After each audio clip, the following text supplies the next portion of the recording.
We are joined now by Ken Honig, the former commanding officer at JFK and LaGuardia airports and now director of crisis and emergency management at Redland Strategies, and Dr. Devi Nempian Parampel from the New York University School of Medicine. Thank you both for being with us. Mr. Honig, let's start with you. Is there any proven way, really, of stopping a passenger that is infected with this disease, or is it too late by the time they reach a U.S. airport? No, there's a number of things that can be done. And the screening really should begin at the outbound airport, but as we want to screen here in the United States, thermographic scanning is very effective.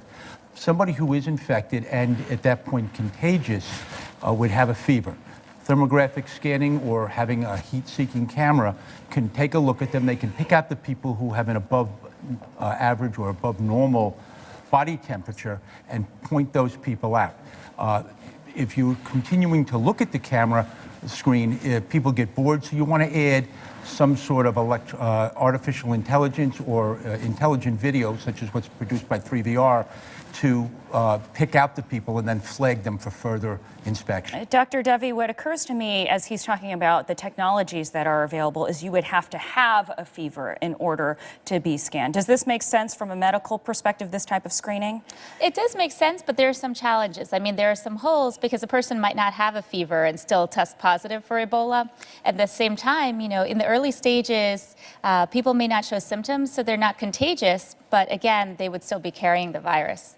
And what would stop passengers, Dr. Devi, from masking the symptoms of Ebola? Well, they have a good incentive to, not just to mask the symptoms, but to control them for themselves, for their own comfort. So people can take things like acetaminophen and ibuprofen, and that might lower their fever. That might also help control some of the symptoms. But the problem is that, you know, those things in the long term can be more harmful. So Ebola kills you by causing, you know, kidney failure and liver failure. And both acetaminophen and ibuprofen can affect those organs as well, so it could make the situation worse. So it's not advisable, but it could be done. Exactly. You could take ibuprofen and perhaps your fever wouldn't be caught. It might be a little bit lower, but if you were really high, it would be a little harder to do. Mr. Honig, let me ask you, if somebody does present with fever through a thermoimaging scan, what procedures do we need to put in place to then deal with that? Well, those people need to be further investigated. There are a number of tests they can do.